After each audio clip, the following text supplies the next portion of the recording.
So మేము పలకరించిన విధానం సెట్లో మెయిన్గా వీళ్ళిద్దరు పెద్ద స్టార్స్ కానీ ఒక షార్ట్ ఫినిష్ అయితే వాళ్ళు అక్కడే ఉంటారు, వ్యాన్కి వెళ్ళరు, ఫోన్లో మాట్లాడరు, అక్కడే కెమెరా పక్కనే కూర్చుంటారు. ఎందుకంటే వాళ్ళు ఫిల్మ్ టైం నుంచి షూటింగ్ చేస్తున్నారు కదా. సో అప్పుడు టక్కమని షార్ట్ రెడీ అవుతుంది, వెంటనే మీరు వెళ్ళి కెమెరా ముందు రిహర్సల్ చూడాలి. అప్పుడు క్యారవాన్స్ ఉండవు, అందరూ కలిసి బ్రేక్లో ప్యాక్ ఆడటం, భోజనం చేయటం, పాటలు పాడుకోవటం, హ్యాపీగా ఫ్యామిలీలా బిహేవ్ చేయటం, అదంతా చాలా కామన్ ఆ టైంలో.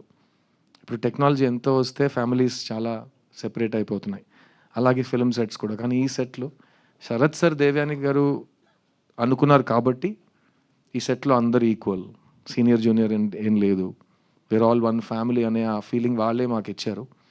అండ్ నన్ను మిగతాని నిజంగా వాళ్ళ సొంత పిల్లలుగా చూసుకున్నారు ఈ సెట్లో. అండ్ చైత్ర ఆల్రెడీ మీరు చూశారు. ఫస్ట్ ఆఫ్ ఆల్ ఈ దేవగాడు మైక్ పట్టుకుని మాట్లాడితే పాడితే ఆడ తర్వాత ఎవరు పాడాలి, ఎలా పాడతాం అని మనకు ఒక ఐడియా వస్తుంది. తర్వాత మిగతా మైక్ పట్టుకుని ఇంకో సిక్సర్ కొట్టింది. తర్వాత చైత్ర వచ్చి పాటలు పాడి ఇది చేసి ఇంత చక్కటి తెలుగు అందరు మాట్లాడటం నాకైతే, ఎందుకంటే నాకు నా సరస్వతి తల్లి ఇచ్చిన వరం. నాకు ఫస్ట్ డే నుంచి తెలుగు అయితే నాకు it's been like my own tongue. అది ప్రీవియస్ జన్మమా ఏంటో దాన్ని ఆల్రెడీ చాలాసార్లు చెప్పాను. సో ఈ తమిళ్లో సుబ్రహ్మణ్య భారతి సుందర తెలుగు అంటారు ఆ టైంలో తెలుగుని.